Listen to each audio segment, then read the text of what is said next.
I'm Allison, and this is Nellie. And today we're taking this child to her first sleepover. A sleepover in the woods, that is. And while this trek is flat enough for growing puppy legs, the Monte Cristo Trail to the Monte Cristo Ghost Town is anything but boring. This 9-mile out and back trail on the outskirts of Snohomish County, which pretty much follows the old mining route once taken by prospectors and their crews, livestock, and families more than a century ago, is wide and flat most of the way. You're gonna park and start at the Barlow Pass trailhead, where they're pretty serious about not blocking their gate. Every so often, you might see a maintenance vehicle, bicycle, or dirt bike driving this stretch of trail, so heads up on that. You might also recognize the first mile of this trail from a previous, much steeper hike we did here to Gothic Basin and Foggy Lake. But we're taking the road more often traveled today to a legitimate ghost town. And we're gonna sleep there.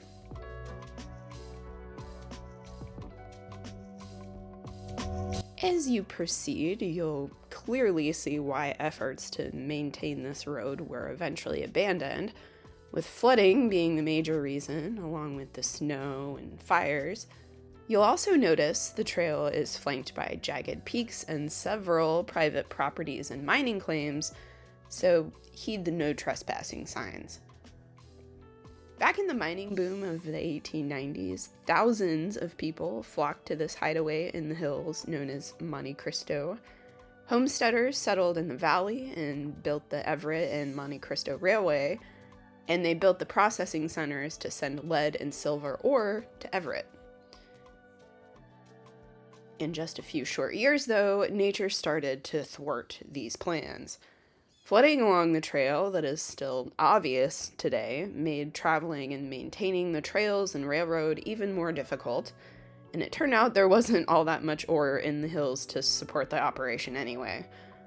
While there were a couple hundred mining claims in the area at its height, by 1907 all production had stopped. While some folks tried to convert their businesses to serve tourists, those efforts were also eventually abandoned.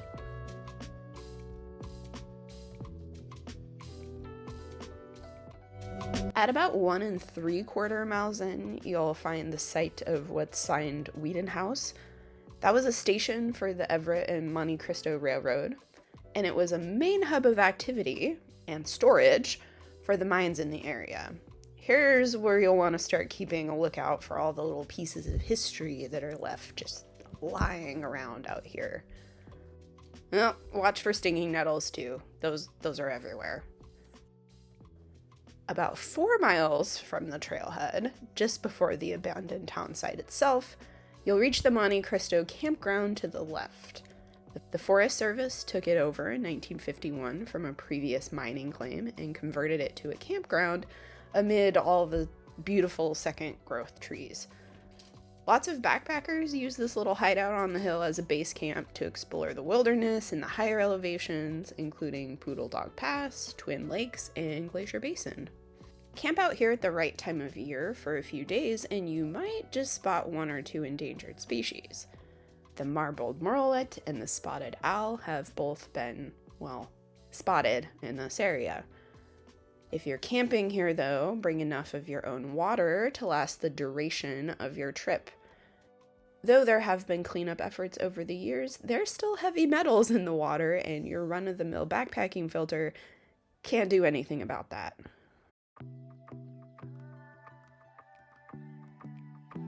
When you do arrive in a town, you'll see that there isn't a whole lot left but a few scraps and signage in addition to those heavy metals and deposits of arsenic and lead left in the topsoil. But it's fun to imagine walking down the street here some 130 odd years ago anyway.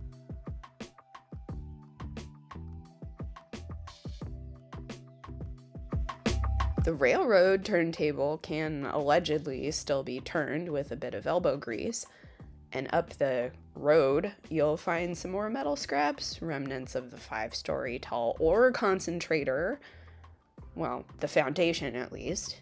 And, believe it or not, pieces of a Trump hotel. Not that Trump, his grandfather, Frederick.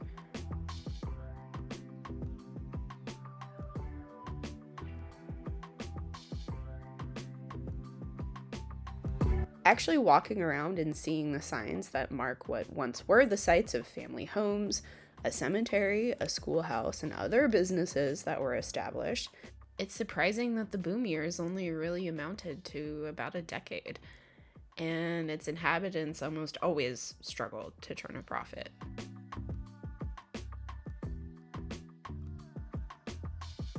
We didn't camp at the campground. It was a busy summer weekend, and I wanted some peace and quiet, but I did find that peace and quiet at another single campsite a few miles from the trailhead.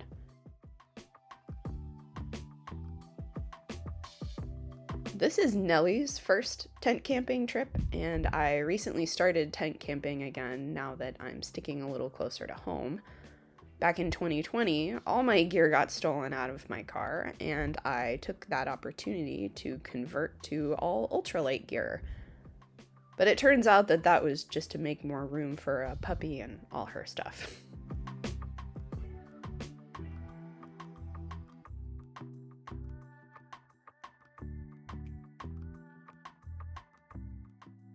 So Monte Cristo is a daytime and overnight outing I recommend to lots of people for its flat trail, nice woods, and unique features. And it's even friendly to short legs.